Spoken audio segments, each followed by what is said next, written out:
إن الحمد لله إن الحمد لله نحمده ونصلي على رسوله الكريم. أما بعد فأعوذ بالله من الشيطان الرجيم. بسم الله الرحمن الرحيم. وإذ قال ربك للملائكة إني جاعل في الأرض خليفة قالوا أتجعل فيها من يفسد فيها ويسفك الدماء ونحن نسبح بحمدك ونقدس لك قال إني أعلم ما لا تعلمون. وقال النبي صلى الله عليه وسلم مفتاح الجنة الصلاة. الحمد لله অসংখ্য অগণিত শুকর ওই মহান আল্লাহ সুবহানাহু ওয়া তাআলার দরবারে যে আল্লাহ সুবহানাহু ওয়া তাআলা আমাকে আপনাকে জান্নাতুল বাগান বেহেশতের বাগানে দ্বীনি মজলিস দ্বীনি কথাবার্তা শোনার এবং বোঝার তৌফিক আল্লাহ আমাদেরকে দিয়েছেন। এই এলাকায় অনেক ঘর আছে, অনেক বাড়ি আছে। আমার বিশ্বাস প্রত্যেকটি ঘর থেকে একজন করে লোক আসলে এইখানে জায়গা দেওয়া যেত না। আজকে আমরা দ্বীনি কাজ থেকে মাহরুম হয়ে যাচ্ছি, আমলি কাজ থেকে মাহরুম হয়ে যাচ্ছি, বয়ানের আলোচনা থেকে আমরা মাহরুম হয়ে যাচ্ছি। এটা হচ্ছে কিয়ামতের আলামত। এমন সময় আসবে যে সময় মাহফিলে মানুষ খুঁজে পাওয়া যাবে না, এমন সময় আসবে মসজিদ হবে কিন্তু মুসল্লি খুঁজে পাওয়া যাবে না। বাংলার জমিনে এখন দেখবেন কিছুক্ষণ পর পরে মসজিদ পাওয়া যায়, টাইলস করা একবারে উন্নত মানের মসজিদ দেখা যায়, কিন্তু মসজিদে গিয়ে দেখবেন মাত্র 3 জন থেকে 4 জন মানুষ নামাজ আদায় করে। কারণ আমরা দুনিয়ার কাজে ব্যস্ত হয়ে পড়েছি, দুনিয়ার কাজে ব্যস্ত হয়ে পড়েছি। আমলের কাজ আমাদের ভালো লাগে না, দ্বীনি কাজ আমাদের ভালো লাগে না, ঠিক না? যেটা বলতে চাচ্ছিলাম, আল্লাহ তাআলা আমাদেরকে ওই সমস্ত মানুষের মধ্য থেকে যাচাই করলেন, বাছাই করলেন। লাখো মানুষের মধ্য থেকে আল্লাহর মহব্বতে হাত আপনার পিঠের মধ্যে বন্ধ করলেন, আল্লাহর রহমতে হাত আপনার পিঠের মধ্যে বলিয়ে দিলেন। আল্লাহ এর মতন সৌভাগ্যবান আমার মনে হয় আর কেউ হতে পারে না। যারা এখানে আসতে পারে নাই, যারা গান বাজনা আছেন, যারা গুনাহ কাজে লিপ্ত আছেন, এবার আপনারাই বলেন আপনারা ভালো কাজ করতেছেন নাকি তারা? আমরাই ভালো কাজ করতেছি। আল্লাহ আমাদের ওই সমস্ত গুনাহ কাজ থেকে ফারেক করেছেন, আল্লাহ আমাদের খারাপ কাজ থেকে ফারেক করেছেন, আল্লাহ বরকতিময় হাত আমাদের পিঠের মধ্যে বলিয়ে দিয়েছেন। এজন্য আমরা জান্নাতুল বাগান বেহেশতের বাগানে আসতে পেরেছি। এজন্য শুকরে অন্তরস্থল থেকে শুকর আদায় করি আলহামদুলিল্লাহ। আবারও বলছি, যারা দাঁড়িয়ে আছেন প্লিজ দয়া করে একটু বসে যাবেন আর অন্য কোনো কথা বলবেন না। সম্মানিত হাজিরিন, আমি আপনাদের সামনে কোরআনে কারীম থেকে ছোট্ট একটা আয়াত পড়েছি। আল্লাহ চাহে উক্ত বিষয়ের উপর, উক্ত আয়াতের উপর আল্লাহ নবী সাল্লাল্লাহু আলাইহি ওয়াসাল্লামের একটা হাদিস পড়েছি। এই হাদিসের উপর একটু আলোচনা করার চেষ্টা করব, আল্লাহ যদি আমাকে তৌফিক দেন। এমনকি আপনারা যদি বসে থাকেন তাহলে আমার আলোচনা করাটা আমার জন্য ভালো হবে, যেন আল্লাহ আমাদের তৌফিক দেন। আমিন। সম্মানিত হাজিরিন, কোরআন পড়তে ভালো লাগে, ঠিক না? কোরআনের তেলাওয়াত শুনতে ভালো লাগে। এত মধুর তেলাওয়াত, এত মধুর তেলাওয়াত। আল্লাহ নবী সাল্লাল্লাহু আলাইহি ওয়াসাল্লাম যখন কোরআন তেলাওয়াত করতেন, মক্কা মদিনায় যে সমস্ত কাফেররা দিনের বেলা আল্লাহ নবীর জন্য ষড়যন্ত্র করত, আল্লাহ নবীকে কিভাবে হত্যা করা যায় এই পরিকল্পনা করত, ঠিক তেমনি বেলা রাত্রিবেলা আল্লাহ নবী যখন কোরআন তেলাওয়াত করতেন, সমস্ত কাফেররা লুকিয়ে লুকিয়ে কম্বল গায়ে দিয়ে কোরআন তেলাওয়াত শোনার জন্য যেতেন। এত মধুর তেলাওয়াত কোরআন। কোরআন পড়তে ভালো লাগে, কোরআন শুনতে ভালো লাগে, কোরআনের তরজমা বুঝতে আরো ভালো লাগে, ঠিক না? কিভাবে? এই কোরআনের তেলাওয়াত আবু জাহেল বলেন, কুতবা সাহেবা বলেন, মক্কা মদিনার যত বড় বড় লিডার আছে, যত বড় বড় কাফের মুনাফিক আছে, তারা আল্লাহ নবীর তেলাওয়াত শোনার জন্য যাইতেন। এক রাত্রে আবু জাহেল আল্লাহ নবী সাল্লাল্লাহু আলাইহি ওয়াসাল্লামের কোরআন তেলাওয়াত শোনার জন্য বের হবেন। ইতিমধ্যে স্বামী স্ত্রী ঘুমাচ্ছেন। এখন আবু জাহেল মনে মনে বলতেছেন, যে স্ত্রী ঘুমিয়ে যায় তাহলে আমি বের হয়ে আমি নবীর কোরআন শরীফ শোনার জন্য যাব। স্ত্রী মনে মনে বলতেছেন, স্বামী যদি ঘুমিয়ে যায় আমি মুহাম্মদ সাল্লাল্লাহু আলাইহি ওয়াসাল্লামের কোরআনের আওয়াজ, কোরআন সুর শোনার জন্য যাব। সুবহানাল্লাহ। দুজনের পরিকল্পনা একই, দুজনে চোখ বন্ধ করে আছে। কে আগে বের হয়, কে কোথায় যায়। এক রাত্রে হঠাৎ করে আবু জাহেল বের হলেন আল্লাহ নবী সাল্লাল্লাহু আলাইহি ওয়াসাল্লামের কোরআন তেলাওয়াত শোনার জন্য। সুবহানাল্লাহ। একটা কম্বল গায়ে দিয়ে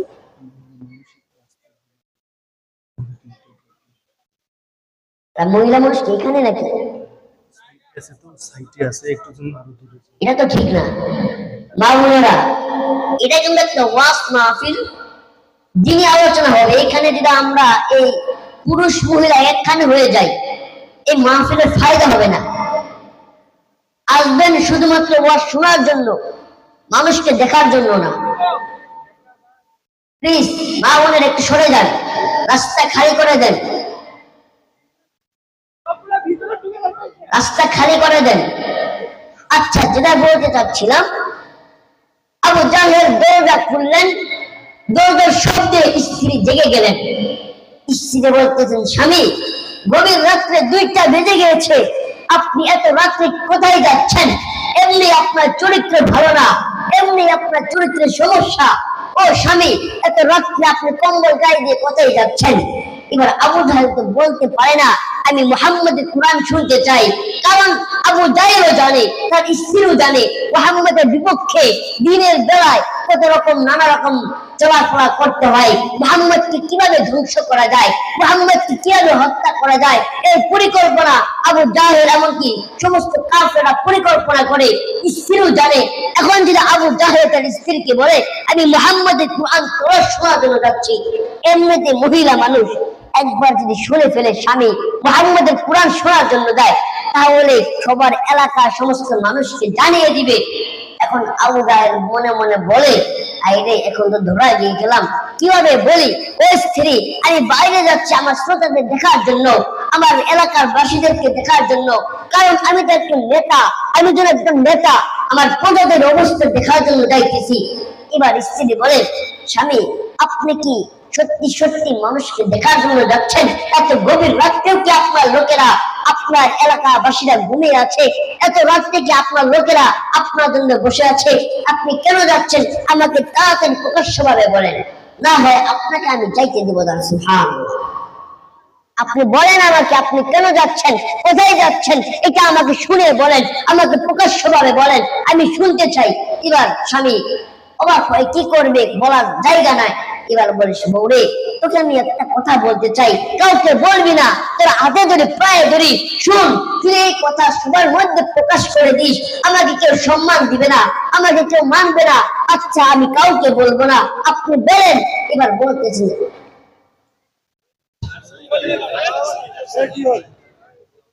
ভাই যারা দাঁড়িয়ে আছেন, বয়ানের মধ্যে ডিস্টার্ব হচ্ছে, আপনারা যারা দাঁড়িয়ে আছেন এদিকে চলে আসেন, এদিকে চলে আসেন, এদিকে চলে আসেন, অনেক জায়গা আছে। সম্মানিত হাজির, যেটা বলতে যাচ্ছিলাম, আবু জাহেল ডাকতে বলে, ও আমার স্ত্রী, আমি তোমাকে কথা বলবো একটা শর্তে, একটা শর্তে আমি আপনাকে আমার গোপন কথা বলে চাই, কিন্তু কাউকে বলা যাবে না, কাউকে বলা যাবে না।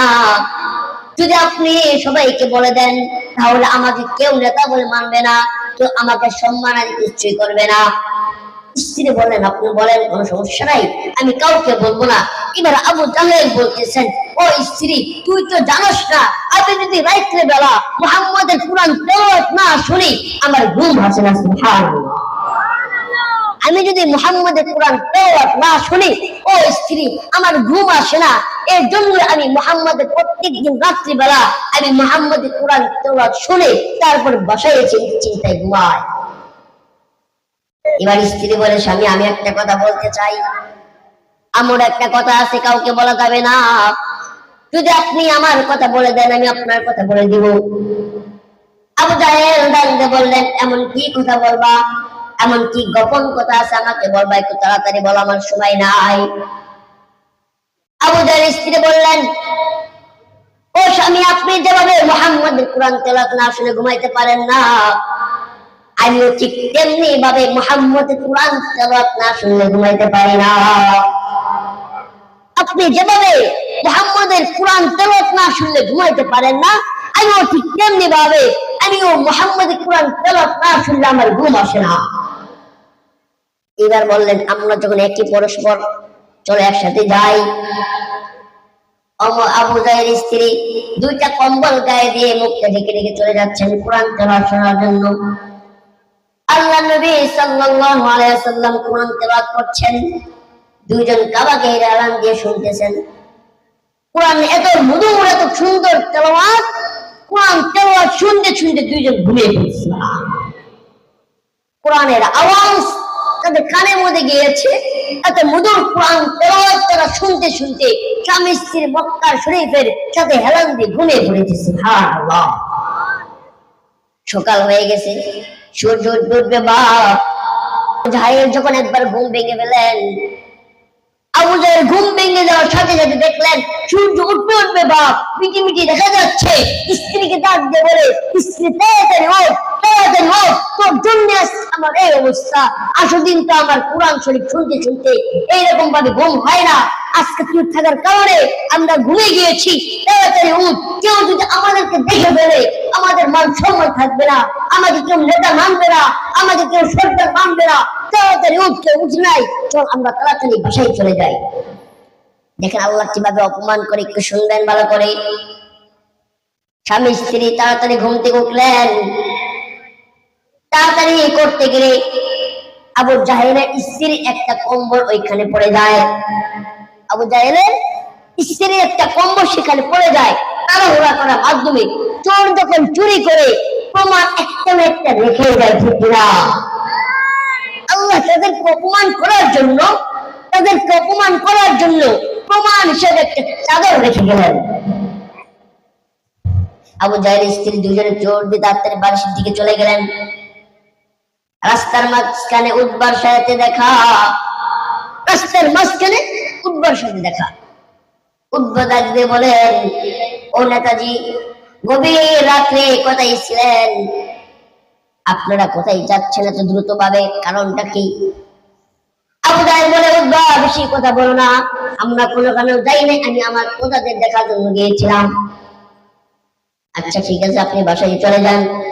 উৎবা যখন চাইতেছেন, চাইতে চাইতে যখন দেখতে পেলেন কাবাগহের সামনে ওই একটা কম্বল দেখা যায়, নেতার একটা কম্বল। তাদের কম্বল আর সাধারণ জনগণের কম্বল এক না। একটা নেতা মানুষের যে নানা রকম কম্বল থাকে, দামি কম্বল থাকে, প্রজাদের ওই রকম কম্বল থাকে না। উৎবা যখন কম্বলটা হাতে পাইছে, উৎবা মনে মনে বলে, এইরকম চাদর, এইরকম কম্বল আমাদের কাউরে হতে পারে না, এটা শুধুমাত্র আমাদের নেতার স্ত্রী বা নেতার হতে পারে। চোরে ধরা পড়ে গেছে, চোরে ধরা পড়ে গেছে। কম্বল নিয়ে উৎবা বাড়ির দিকে চলে গেছে। যখন তারা দুইজন বাড়ির মধ্যে চলে গেলেন, এবার দেখে স্ত্রী বলে, স্বামী আমার কম্বল তো নাই, আমার কম্বল তো ওইখানে ফেলে আসছি। এবার ওমর উঠছে রাগ, আজকে তোর জন্য যে ধরে খায়, তোর একদিনকে আমার একদিন, ঠিক না? বাংলার জমিনে এমন যুবক আছে, বউকে মারার জন্য দেখবেন এমন ভাবে কথা বলে, আজকে তোর একদিন কি আমার একদিন। ওমরের মাথা গরম। ইতিমধ্যে উৎবা যখন দেখে ফেলছে তাদেরকে, এখন উৎবার মুখটা তো জবানটা বন্ধ করা লাগবে। আবু জাহেল গেলেন উৎবার কাছে চাই, উৎবার কাছে গিয়ে বলতেছেন, উৎবা তাড়াতাড়ি বের হয়ে আস। উৎবা যখন দরজা খুলে দিলেন, দেখলেন নেতাজি তার দরজার সামনে। এবার উৎবা বলে, আরে নেতাজি, আপনি আমার দরজার সামনে কেন? আমি কি আসলে কি চোখে ঘুম দেখতেছি, আমি কি চোখে বেশি দেখতেছি কি না, এটা কি সত্যি? উদ্বা নিজের শরীরের মধ্যে কিনতে কাটলেন, ফুকা দিলেন, না এটা তো বাস্তব কাহিনী। আমার সামনে নেতা আমার সামনে দাঁড়িয়ে এবার বলেন, ও নেতা এত রাত্রে এত সকালে কেন আমার সামনে আপনি আসলেন?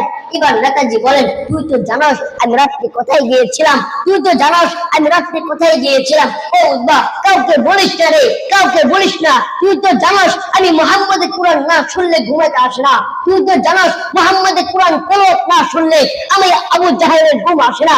ও উদ্বা কাউকে বলিস না। এবার উদ্বা বলে, ও নেতাজি আপনি কি একাই গিয়েছিলেন নাকি সাথে আরেকজন গিয়েছিল? এবার আবু জাহেল বলে, না রে আমি একাই গিয়েছিলাম, আমার সঙ্গে কেউ যায় নাই।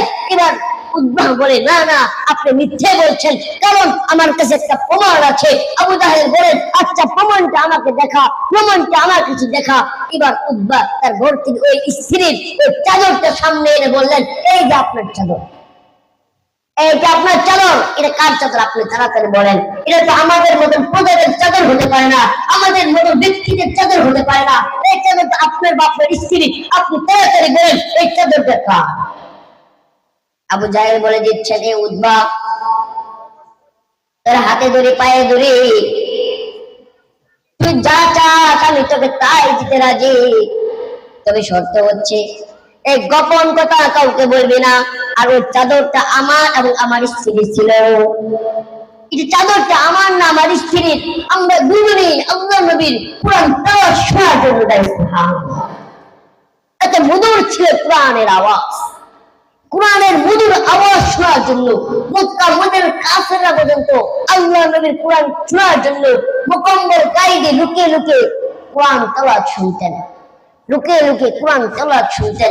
এই জন্য আজকে বাংলা জমিনে দেখেন না, আজকে এইখানে গান বাজনা হতো, গান বাজনা না করে আমাদের যুবক ভাইয়েরা একটা মাহফিল ইন্তজাম করেছেন, এক মাহফিল ইন্তজাম করেছেন, ওয়াজ মাহফিল ইন্তজাম করেছেন।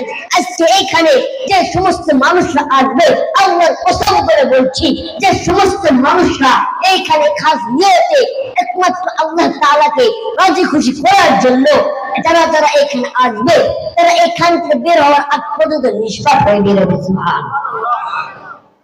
যারা এখান থেকে বের হবে আর যারা খাঁটি নিয়তে এখানে আসছে, তারা প্রত্যেকটা মানুষ নিষ্পাপ হয়ে বের হবে। আজকে যুবক ভাইয়েরা এই আয়োজনটা করেছেন, মাশাআল্লাহ। এখান থেকে আমাদের বুঝে নিতে হবে, এখান থেকে বলে নিতে হবে, আমাদের যুবক ভাইয়েরা ইসলামের জন্য এখন পর্যন্ত জেগে আসছে কিনা। সম্মানিত হাজির, আমার মূল আলোচনা এটা ছিল না। আমি কোরআনে কারীম থেকে যে আয়াতটা তেলাওয়াত করেছি, আল্লাহ তাআলা বলেন, ওয়াইন ক্বালা রাব্বুকা লিল মালাইকাতি ইন্নী জাইলুন ফিল আরদি খলিফা। আল্লাহ তাআলা ফেরেশতাদেরকে বললেন, ও ফেরেশতা, ওয়াইন ক্বালা রাব্বুকা লিল মালাইকাতি ইন্নী জাইলুন ফিল আরদি খলিফা, আমি জমিনের মধ্যে, আমি পৃথিবীর মধ্যে একটা প্রতিনিধি দল নিযুক্ত করতে চাই, প্রতিনিধি দল নিযুক্ত করতে চাই, যে আমার তাসবিহ পাঠ করবে, যে আমার প্রশংসা করবে। ফেরেশতা ডাকতে বললেন, ও আল্লাহ, আপনি কি পৃথিবীর মধ্যে এমন কোন ব্যক্তি নিযুক্ত করবেন, আপনি কি পৃথিবীর মধ্যে এমন কোন ব্যক্তি পাঠাবেন যারা রক্তপাত করবে, যারা মারামারি করবে, যারা কাটাকাটি করবে, গুনাহ কাজ করবে? আল্লাহ বলেন, ও ফেরেশতা শুনে রাখ, আর ফেরেশতা শুনে রাখ, আমি যা জানি তোরা যা জানিস না। আল্লাহু আকবার। একটা বান্দা যখন দুনিয়াতে আমল করে মারা যায়, ঈমান অবস্থায় মারা যায়, গুনাহগার থেকে বেঁচে গুনাহ অবস্থায় না গিয়ে ঈমানের অবস্থায় মৃত্যুবরণ করে, মিশকাত শরীফের হাদিস, হাদিসের মধ্যে আছে একজন ঈমানদার ব্যক্তি যখন মারা যায়, ওদের বারা ইবনে আযিব রাদিয়াল্লাহু তাআলা আনহু বর্ণিত, তিনি বলেছেন যে একবার আমরা আল্লাহ নবী সাল্লাল্লাহু আলাইহি ওয়াসাল্লামের সঙ্গে এক আনসারী ব্যক্তির জানাজায় গিয়েছিলাম। কিছু দূর যাওয়ার পর যখন দেখলাম আনসারী ব্যক্তির কবর খোঁড়া হয় নাই, ওই সময় আল্লাহ নবী আমাদেরকে বললেন, শুনো, আমি তোমাদেরকে একটা কথা বলতে চাই, তোমরা কি জানো নি একটা ঈমানদার ব্যক্তির মৃত্যুর পরে, একটা মুনাফিক ব্যক্তির মৃত্যুর পরে তার সঙ্গে কবরের মধ্যে কি আযাব হবে, তার সাথে কি ব্যবহার করা হবে? কি ব্যবহার করা হবে। আল্লাহু আকবার। ফেরেশতারা বললেন, সাহাবীরা বললেন, না আল্লাহর রাসূল, আমরা তো কিছুই জানি না, আপনি যদি আমাদেরকে বলে দেন কি হবে, আমাদের কি আচরণ করা হবে। আল্লাহ নবী বললেন, একজন ঈমানদার ব্যক্তি যখন মারা যায়, কিয়ামতের দিকে যখন অগ্রসর হতে থাকে, আল্লাহু আকবার, হাদিসের মধ্যে আছে ওই ব্যক্তির সৃষ্টি শক্তি যত দূর পর্যন্ত যায়, আসমান থেকে নেককার ফেরেশতা, আসমান থেকে পবিত্র ফেরেশতা, আসমান থেকে সুন্দর আকৃতি ফেরেশতা, তাদের মধ্যে কোনো গুনাহ নাই, তাদের মধ্যে আমলে ভরপুর, তারা ওই ব্যক্তির চোখ সীমানা পর্যন্ত এসে তার জন্য আল্লাহ তাআলার কাছে মাগফিরাতের জন্য দোয়া করতে থাকে। সুবহানাল্লাহ। আসমান থেকে ফেরেশতা আসবেন, ওই ব্যক্তি যে মারা গিয়েছেন ঈমানদার অবস্থায়, ওই ব্যক্তির সৃষ্টি শক্তি যত দূর পর্যন্ত যায়, ঠিক তত দূর পর্যন্ত আসমান থেকে ফেরেশতা আসেন, তার জন্য আল্লাহ তাআলার কাছে মাগফিরাতের জন্য দোয়া করতে থাকে। শুধু তাই নয়, আরেকজন ফেরেশতা আসমান থেকে কাফনে কাফন নিয়ে আসেন, আসমান থেকে সুগন্ধি নিয়ে আসেন।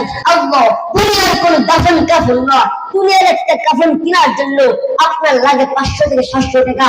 আল্লাহ, এই জান্নাত থেকে যে কাফন আনা হবে, জান্নাত থেকে যে দাফন আনা হবে, এর সুঘ্রাণ আপনার ওই কাপড় থেকে বের হবে, এত সুন্দর কালার আপনার এই পাশ থেকে ওই পাশ পর্যন্ত দেখা যায়। সুবহানাল্লাহ। এত সুন্দর একটা দাফন কাফন আনা হবে। হাদিসের মধ্যে আছে যে আতরটা আনা হবে, সামান্য দোকানে একটা আতর কিনতে গেলে 100 থেকে 200 টাকা লাগে। ওই আতরের ঘ্রাণ আপনি লাগাবেন, সর্বোচ্চ 2 দিন থাকবে।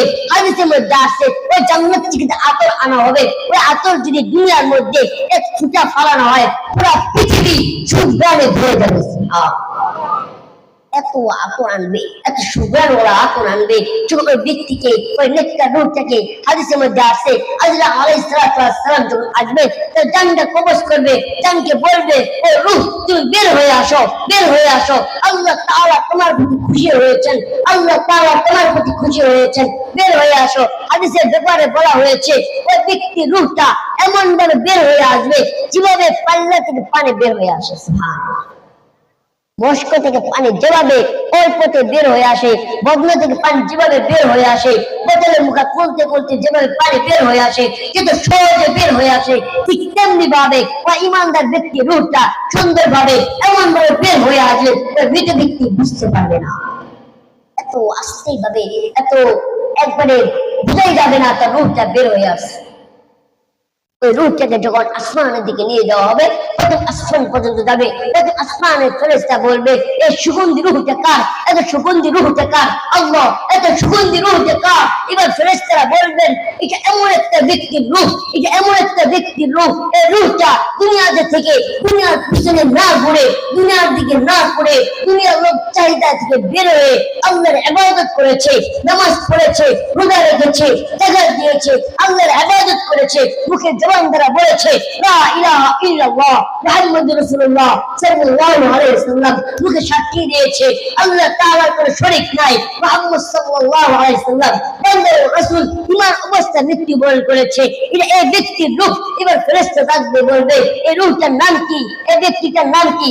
হাদিসের ব্যাপারে বলা হয়েছে, হাদিসের মধ্যে বলা হয়েছে ওই ব্যক্তির দুনিয়ার মধ্যে যে সমস্ত নাম থাকবে, ওই সমস্ত নামের মধ্যে যে নামটা সুন্দর নাম, যে নামটা ভালো নাম, যে নামটা শুনলে কল্যাণ বয়ে আনে, যে নামটা শুনলে ভালো দিকে দাগ দেখায়, যেমন উসমান হাদি ভাই নাম শুনলে বোঝা যায় একটা জিহাদের তামান্না, ঠিক কিনা? নাম শুনলে বোঝা যায় তার মধ্যে জিহাদের তামান্না আছে। উসমান হাদির মধ্যে বাতিলের বিরুদ্ধে হুঙ্কার দেওয়ার মতো একটা নাম বোঝা যায়। ঠিক তেমনি ভাবে যখন বলবে অমুক ব্যক্তির নাম, দুনিয়াতে কোন ব্যক্তির পিতাকে যদি বলা হয় আপনার সন্তান অমুক কাজটা ভালো করেছে, আপনার সন্তান এই কাজ করে, আপনার সন্তান বক্তা, আপনার সন্তান মাহফিল করে, শ্রোতাদের মধ্যে মধ্যমণি, আপনার ছেলে ভালো কাজ করেছে, এই কথা যখন বাপের সামনে বলা হয়, বাপে খুশি আনন্দে ভরে যায়। আল্লাহু আকবার। ওই ফেরেশতা যখন আরেক ফেরেশতাকে বলবে এই রূহটা হচ্ছে ওই ব্যক্তির রূহ, আল্লাহ তাআলা তাকে সৃষ্টি করেছেন, আল্লাহ তাআলা তাকে বানিয়েছেন, ওই বান্দা দুনিয়াতে এসে আল্লাহর ইবাদত করেছে, আল্লাহর গোলামি করেছে, আল্লাহর ইবাদত করেছে, নামাজ পড়েছে, রোজা করেছে, এটা ওই ব্যক্তির রূহ। আব্দুর রহমানের ছিল আব্দুল্লাহর রূহ, এটা আব্দুল মুমিনের ছিল আব্দুল গফুরের রূহ। যখন এরকম ভাবে নাম ঘোষণা করা হবে, এবার ফেরেশতা বলবে দরজা খুলে দিলাম, দ্রুতভাবে জান্নাতের দিকে নিয়ে যাও। সুবহানাল্লাহ। প্রথম আসমানের ফেরেশতা দরজা খুলে দিবে, দ্বিতীয় আসমানে যাবে, দ্বিতীয় আসমানের ফেরেশতা দরজা খুলে দিবে, এরকম করতে করতে সপ্তম আসমান পর্যন্ত যাবে। এবার দেখেন কি খেলা, এবার আল্লাহ বলবে এই রূহটা কার, এই রূহটা কার। এবার আল্লাহর সামনে ফেরেশতা বলবে আল্লাহ আপনি সব জানেন, আল্লাহ আপনি তো আলিমুল গায়ব, আল্লাহ আপনি এমন কোনো বিষয় নাই আপনি জানেন না, আল্লাহ কেন আপনি আমাকে জিজ্ঞেস করছেন। এবার আল্লাহ বলে ও ফেরেশতা আমি যখন তোমাদেরকে বলেছিলাম ওয়াইযা ক্বালা রাব্বুকা লিল মালাইকাতি ইন্নী জাআলুন ফিল আরদি খলিফা, আমি বলেছিলাম আমি পৃথিবীর মধ্যে একটা নিযুক্ত দল করতে চাই, আমি পৃথিবীর মধ্যে একটা প্রতিনিধি দল নিযুক্ত করতে চাই, তখন তোমরা বলেছিলা ক্বালু ওয়াইযা ক্বালা রাব্বুকা লিল মালাইকাতি ইন্নী জাআলুন ফিল আরদি খলিফা ক্বালু আতাজআলু ফিহা মা ইউফসিদু ফিহা ওয়া ইয়াসফিকু দিমা, তোমরা বলেছিলে ওয়া নাহনু নুসাব্বিহু বিহামদিকা ওয়া নুকদ্দিসু লাক। হে আল্লাহ আপনি পৃথিবীর মধ্যে এমন কোনো ব্যক্তি আপনি নিযুক্ত করবেন যে মারামারি করবে, যে রক্তপাত করবে। ও ফেরেশতা ওই সময় তোমরা বলেছিলে আমি যেন ফেরেশতা, আমি যেন দুনিয়ার কোনো মানুষকে সৃষ্টি না করি, আমি যেন পৃথিবীর মধ্যে কোনো প্রতিনিধি দল নিযুক্ত না করি। ও ফেরেশতা এখন তোমরাই বলো এই রূহটা কার, এই সুগন্ধিম রূহটা কার, এই জান্নাতে প্রশস্ত ওয়ালা রূহটা কার। সুবহানাল্লাহ। তোরাই তো বলেছিলি পৃথিবীর মধ্যে এমন কোন দল নিযুক্ত করা দরকার নাই, এমন কোন দল পাঠানো দরকার নাই যারা দুনিয়াতে এসে মারামারি করবে, দুনিয়াতে এসে রক্তপাত করবে, গুনাহ করবে, ব্যভিচার করবে, এই লোককে দুনিয়াতে পাঠানো দরকার নাই। তোরাই তো বলেছিলি আল্লাহ আমরা তো আপনার ইবাদত করি, আল্লাহ আমরা তো আপনার তাসবিহ পাঠ করি, আল্লাহ আমরা তো আপনার প্রশংসা করি, তারপরে কেন আপনি দুনিয়ার মধ্যে এই সমস্ত মানুষ করে পাঠাবেন। ও ফেরেশতা শুনে রাখ, তোরা তো আমার জাহান্নাম দেখছিস ঠিক কিনা? হ্যাঁ জাহান্নাম দেখছি, আমার জান্নাত দেখছিস, আমি জাহান্নাম দেখছি, আমাকে দেখছিস, আমাকে দেখছিস। আল্লাহ এবার ফেরেশতার সামনে আল্লাহ বলে তোরা আমাকে সব দেখছিস, তোদের কোনো সন্তান আজ আমি আল্লাহ দেই নাই, তোদের কোনো পেরেশান আমি আল্লাহ দেই নাই, তোদের শুধুমাত্র বানানো রয়েছে আমার জাহান্নাম দেখবি, আমার জান্নাত দেখবি, আমাকে দেখে আমার জাহান্নাম জান্নাত থেকে আমল করবি। ও ফেরেশতা তোদেরকে সাক্ষী রাখলাম, তোরাই বল পৃথিবীর মধ্যে যে সমস্ত মানুষকে আমি পাঠাইছি ওরা কি আমার জান্নাত দেখছে? ফেরেশতা বলে না না আল্লাহ তাআলা আপনার জান্নাত দেখে নাই। আল্লাহ বলবেন জাহান্নাম দেখছে? এবার আল্লাহর সামনে ফেরেশতা বলবেন না না আল্লাহ তাআলা জাহান্নাম দেখে নাই। আল্লাহ বলে আমাকে দেখছে? না না আপনাকে দেখে নাই। আল্লাহ ফেরেশতার সামনে আল্লাহ বলবে কি রে ফেরেশতা তারা আমার জান্নাত দেখে নাই, আমার জাহান্নাম দেখে নাই, আমাকে দেখে নাই, কিভাবে আমল করলো? ফেরেশতা বলে আল্লাহ আপনি যে পৃথিবীর মধ্যে কুরআন পাঠিয়েছেন, কোরআনের প্রতি আমল করেছে, কোরআনের প্রতি বিশ্বাস রেখেছে, কোরআনের মধ্যে যা কিছু বলেছেন সেটার উপর আমল করেছে, সেটার উপর মানছে, আপনার নবীর প্রতি ঈমান আনছে।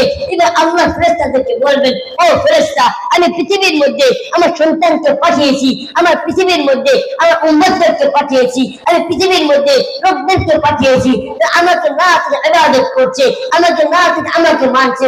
ও ফেরেশতা শুনে রাখ এই বান্দার রূহটা অন্যখানে না জাহান্নামে নেওয়া যাবে না, এই বান্দার রূহটা শুধুমাত্র দ্বীনের মধ্যে নিয়ে যা, এই বান্দার রূহটা জান্নাতের মধ্যে নিয়ে যা। সুবহানাল্লাহ। এই রূহটা অন্যখানে নেওয়া যাবে না, এই রূহটা তো আমাকে না দেখে আমল করছে, এই রূহটা তো আমাকে দেখে নাই, এই রূহটা আমার জাহান্নাম দেখে নাই, এই রূহটা আমার জান্নাত দেখে নাই, এবং আমাকে না দেখে আমার জান্নাত জাহান্নাম না দেখে আমল করেছে। ও ফেরেশতা এই রূহটাকে দ্রুত ভাবে আমার কাছ থেকে নিয়ে জান্নাতে নিয়ে যা, এবং রূহটা জান্নাতের মধ্যে নিয়ে যা। হাদিসের মধ্যে আছে এই রূহটা যখন জান্নাতের দিকে নিয়ে যাওয়া হবে প্রত্যেকটি দরজা থেকে ফেরেশতা, জান্নাতের দরজা থেকে ফেরেশতা বলবে ও ফেরেশতা এই রূহটা আমার জান্নাতের দরজা দিয়ে নাও, আমার এই দরজা দিয়ে নাও। আরেক ফেরেশতা বলবে না না ফেরেশতা এই রূহটাকে আমার এই জান্নাতের দরজা দিয়ে নাও। এইরকম ভাবে প্রত্যেকটি জান্নাতের দরজা থেকে ওই রূহটাকে ডাকবে ও ভাই ওই রূহ তুমি আমার দরজা দিয়ে প্রবেশ করো, ও রূহ তুমি আমার এই জান্নাতের এই দরজা দিয়ে প্রবেশ করো। সুবহানাল্লাহ। আমার এই জান্নাতের এই দরজাতে তুমি প্রবেশ করো। আরেক দরে জান্নাত আরেক দরখান থেকে বলবে, আরেক জান্নাতের দরজা থেকে বলবে আপনি এইদিকে নিয়ে আসেন, এই রূহটাকে আমার করে দেন, আমার জান্নাতে প্রবেশ করেন, আমার জান্নাত বড়। এরকম ভাবে প্রত্যেকটি জান্নাতের দরজা থেকে প্রত্যেকটি ফেরেশতা ডাকবে আর বলবে ও রূহ তুমি আমার দিকে আসো, তুমি আমার দিকে আসো। সুবহানাল্লাহ। তাহলে আমরা ঈমানদার অবস্থায় চাই কি চাই না মৃত্যু? আল্লাহর কাছে সর্বদাই বলবো আল্লাহ আপনি আমাদেরকে পৃথিবীর মধ্যে আপনি যতদিন বেঁচে থাকবেন আপনার ইবাদত করার জন্য, আপনার আমল করার জন্য যেন থাকতে পারি, আপনার দ্বীনের পথে যেন একাত্মভাবে লড়তে পারি, আপনার দ্বীনের পথে যেন আপনার দ্বীনের পথে আমি যেন চলতে পারি। আল্লাহর কাছে বলতে পারবো ইনশাআল্লাহ।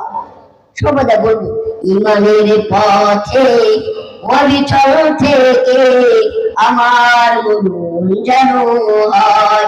বলেন, ইমানের পথে অবিচল থেকে আমার মন যেন হয়। আল্লাহু আকবার। ইচ্ছা আছে কি নাই? কার কার আছে একটু হাত জাগান, হাত জাগান। যারা যারা হাত জাগাবে না তারা ইমানের প্রতি মৃত্যু চায় না। হাত জাগান, লিল্লাহি তাকবীর। সবাই ইমানের প্রতি মৃত্যু চাই কি চাই না? এখন একটা কথা আছে, আমি আল্লাহ তাআলার কাছে বললাম, আল্লাহ আপনি আমাকে জান্নাত দেন, আপনি আমাকে জান্নাত দেন। সর্বদাই চাইলাম আল্লাহ তাআলার কাছে, দোয়া করলাম। একটা বিষয়, আপনি দিনের জন্য আপনি কালকে কাজ করার জন্য বের হবেন, আপনার তাকদীরের জন্য আপনি বের হবেন, কামাই রোজগারের জন্য বের হবেন। এখন আপনি যদি ঘর থেকে বলেন, আল্লাহ আপনি আমাকে কালকে 1000 টাকা দিয়েন, দোয়া করতেছেন, কান্নাকারি করতেছেন, কিন্তু আপনি আপনার রিজিকের জন্য বের হচ্ছেন না, আপনি আপনার কামাইয়ের জন্য বের হচ্ছেন না, তাহলে কি আপনার ঘরে 1000 টাকা চলে আসবে? আসবে? আসবে না। মেহনত করতে হবে আপনার রিজিকের পিছনে। আপনার দুনিয়াতে আপনি কি খাবেন এটার পিছনে আপনাকে ঘুরতে হবে, কামাই রোজগার করতে হবে, এমনকি তার পাশাপাশি আল্লাহকে দোয়া চাইতে হবে। আল্লাহর কাছে বলতে হবে, আল্লাহ আপনি আমার রিজিকের মধ্যে বরকত দান করেন। আপনি জান্নাত চাচ্ছেন, আপনি জান্নাত চাচ্ছেন, জাহান্নাম থেকে মুক্তি পাচ্ছেন, মুক্তি চাচ্ছেন, কিন্তু আপনি আমল করতেছেন না। আরে ভাই, দোয়ার দ্বারা হবে না, দোয়া করার পাশাপাশি আপনার নামাজ পড়তে হবে, ঠিক কিনা? ইসলাম, ইসলাম হচ্ছে এক, ঈমান হচ্ছে আরেক। ইসলাম কি? ইসলামের ব্যাপারে আল্লাহ নবী সাল্লাল্লাহু আলাইহি সাল্লাম বলেন, ইসলাম হচ্ছে যে ব্যক্তি বলবে লা ইলাহা ইল্লাল্লাহ মুহাম্মাদুর রাসূলুল্লাহ সাল্লাল্লাহু আলাইহি ওয়াসাল্লাম, যে ব্যক্তি বলবে আশহাদু আল্লা ইলাহা ইল্লাল্লাহ ওয়াহদাহু লা শারীকা লাহু ওয়া আশহাদু আন্না মুহাম্মাদান আবদুহু ওয়া রাসূলুহু। ইসলাম হচ্ছে এটা, যারা নামাজ পড়বে।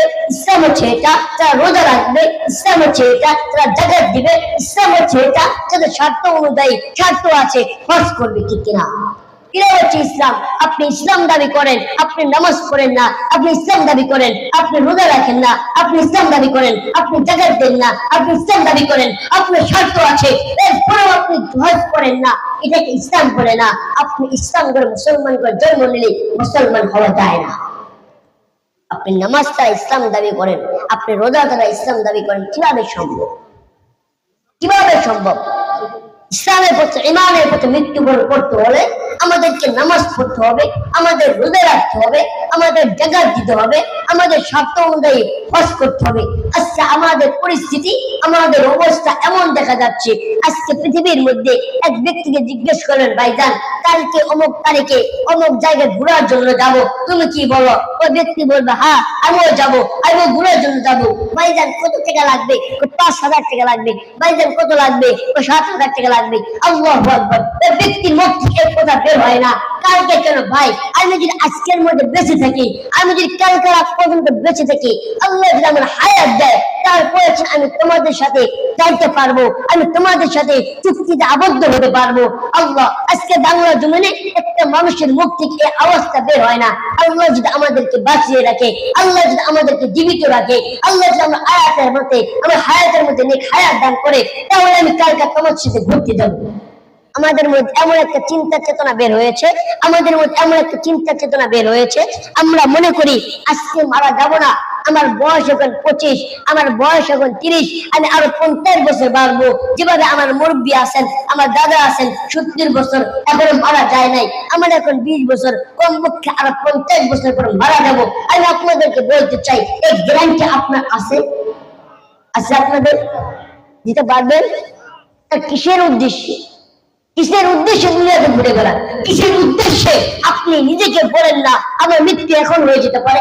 কেন বলেন না যে আমি এখানে মারা যেতে পারি? কেন আপনি কবরের ভয় পান না? আপনি কেন জাহান্নামের ভয় পান না? কেন পান না? আজকে মাহফিল হচ্ছে, আজকে বয়ান হচ্ছে, শ্রোতা অভাব নাই, শ্রোতারা বয়ান শুনছেন, কিন্তু এই বয়ান দ্বারা আমাদের আমলে আসতেছে না। দেখবেন সকালবেলা লোকেরা আলোচনা করবে, প্রধান বক্তা মারাত্মক বয়ান করছেন, বিশেষ আকর্ষণ ছিল, উনি মারাত্মক বয়ান করছেন, এমনকি যারা যারা আলোচনা করেছেন তারা সবাই মারাত্মক বয়ান করছেন, আলোচনা করছেন।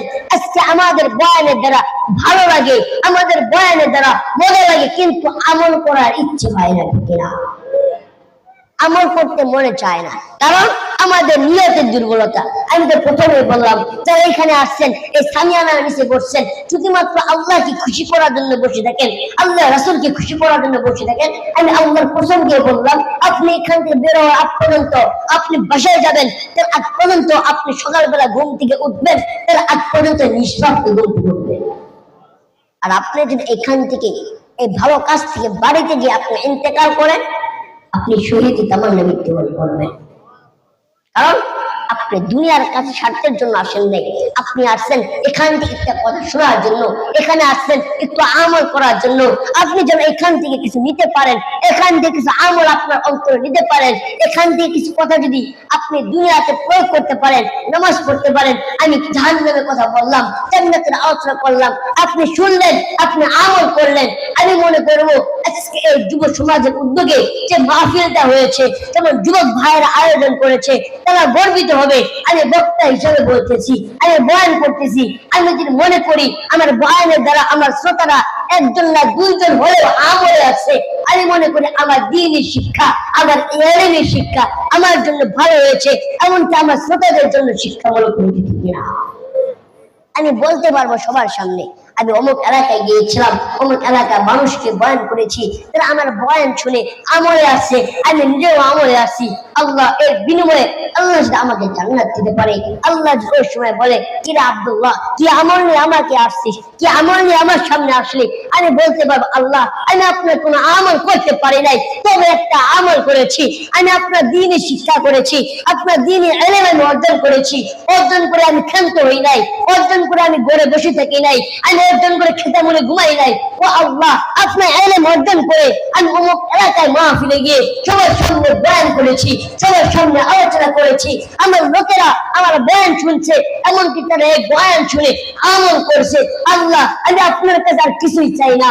আল্লাহ আমার এই বয়ানের বিনিময়ে যারা নসিহত পেয়েছে, যারা আমলে আছে, আল্লাহ তাদেরকে, আর যারা বয়ান শুনছে তাদেরকে, এমনকি আমি বয়ান করেছি, আমাকে আল্লাহ আপনি জান্নাত নসিব করুন। কি করে?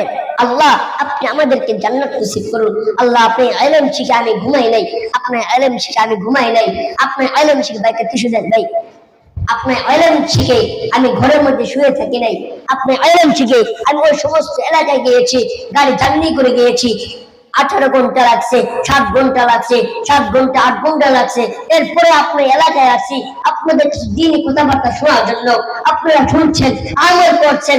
আমি মনে করি আমার এই বয়ান আমাদের জন্য গর্বিত, এই আমাদের বয়ান আমার জন্য ভালো। আমি এই বয়ানের দ্বারা আমি আপনাদেরকে আলোচনা আনতে পেরেছি, আমার এই বয়ানের দ্বারা আমি আপনাদেরকে একজন ইমানদার হিসাবে গড়ে তুলতে পেরেছি, এই ভেবে আমি নিজেকে গর্বিত মনে করবো। ইনশাআল্লাহ আমল করবেন তো? ইনশাআল্লাহ সবাই আমল করবেন। আজকে কে কে ফজর নামাজ পড়বেন একটু হাত দেখান। দেখছেননি? যখন বলেছিলাম আল্লাহ আপনি ইমানের পথে মৃত্যু দিন, সবাই হাত জাগাইছে, কিন্তু বলতে ফজরের নামাজ কে কে পড়বেন সবাই হাত জাগায় না। কারণ না জাগাতে পারি, যদি না হাত জাগাতে পারি, যদি নামাজ না পড়তে পারি, ইমানের মধ্যে আপনি মৃত্যু হবেন কিভাবে? 24 ঘন্টা যদি আপনি গুনাহগার অবস্থা থাকেন, 24 ঘন্টা যদি আপনি নাপাক অবস্থা থাকেন, আপনাকে আল্লাহ কখন মৃত্যু দিবে? আবার বলেন আল্লাহ আপনি আমাকে ইমানের পথে মৃত্যু দেন। ওই কানা ফকিরের মতো হয়ে গেল না? হ্যাঁ, রিজিকের জন্য না বের হইয়া তার পরিবারের চালানোর জন্য যে কামাই রোজগার করা লাগে, এটার জন্য না বের হইয়া মসজিদে কোনা যা দোয়া করে, আল্লাহ কালকে কি খাবো, আল্লাহ খাবার জন্য তুই ব্যবস্থা করে দেন, আল্লাহ যেটা আমাকে 5,000 টাকা দিতেন আমি পরিবার নিয়ে খাইতে পারতাম। সারা রাত কান্নাকারি করে সকাল হইয়া গেছে, এখনো রিজিকের ব্যবস্থা নাই, দুপুর পর্যন্ত পাগলা কান্নাকারি করে, আল্লাহ দুপুর হয়ে গেল, সকালে খাবার খাই নাই, দুপুরের খাবার খাই নাই, আল্লাহ রাত্রে খাবার ব্যবস্থা করে দাও। তাহলে আমাদের ব্যবস্থা কানা ফকির না? আল্লাহর কাছে বলে আল্লাহ ইমানের পথে মৃত্যু দেন, আল্লাহ আমাদেরকে ইমানের পথে মৃত্যু দেন, কিন্তু যখন বলছি নামাজ পড়বেন কে কে হাত জাগায় না, কিভাবে সম্ভব? আল্লাহ তাআলা আমাদেরকে বুঝার তৌফিক দান করুন, সকলে আমিন। সম্মানিত হাজিরিন, ইসলাম যেটা বলতে চাচ্ছিলাম, মুখে মুখে ইসলাম গ্রহণ করলাম, ইসলাম মুসলমানদের জন্ম নিলে আমরা মুসলমান হতে পারি নাই। কিভাবে মুসলমান হলাম? কিভাবে? যেভাবে আমাদের সামনে আল্লাহ আল্লাহ রাসূলকে গালি দিচ্ছে, আল্লাহ আল্লাহ রাসূলকে গালি দেয়, আমাদের ইমানের চেতনা এত দুর্বল হয়ে গেছে, আমাদের ইমানের চেতনা এমন দুর্বল হয়ে গেছে, আমাদের সামনে আল্লাহকে গাড়ি দিলেও, আমার রাসূলকে গাড়ি দিলেও, আমার রাসূলকে অপমান করলে আমাদের জবান দিয়ে কথা বের হয় না, ঠিক কিনা? কারণ আমাদের ইমানের দুর্বলতা। আর যদি একটা নেতার বিরুদ্ধে কথা বলেন, একটা সরকারি ব্যক্তির বিরুদ্ধে কথা বলেন, শ্রোতা খেপে যায়, তার সঙ্গে যারা আছেন তারাও খেপে যায়। কারণ আজকে আমরা দুনিয়ার পিছনে লিপ্ত হয়ে গেছি, দুনিয়ার পিছনে ঘুরতে যাচ্ছি। আল্লাহ, আমি আপনাদেরকে বলতে চাই, আপনি বলেন, এ হুজুর, আমি এই বিষয়ে চাইতে চাই না, আমি কিসের কথা বলেন? আমি আল্লাহর ইবাদত করি, আমি আল্লাহর তাসবিহ পাঠ করি, আমি সর্বদাই জিকির আজকার করি। ও হুজুর, আমার তো এসব বেড়াবাড়ি করার দরকার নাই, আমার তো মারামারি করার দরকার নাই।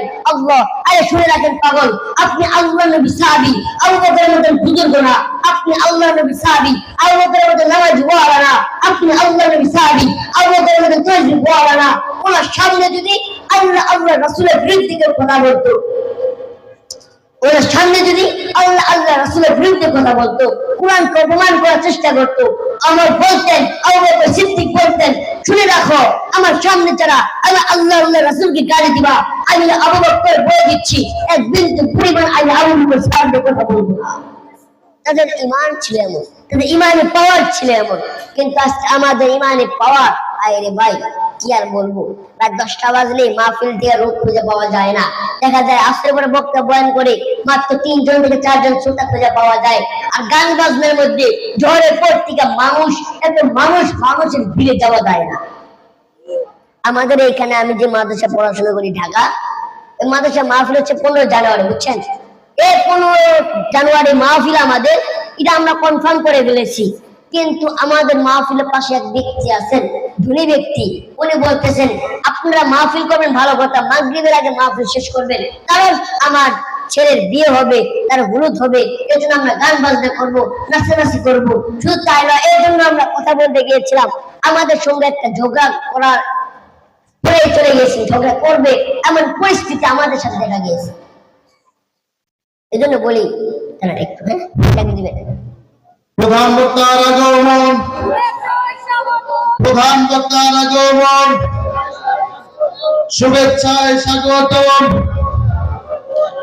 যুব সমাজের পক্ষ থেকে, যুব সমাজের পক্ষ থেকে নারায়ে তাকবীর, নারায়ে তাকবীর। প্রধান বক্তার আগমন, মুফতি কামাল হোসেন নুরী সাহেবের আগমন, প্রধান বক্তার আগমন।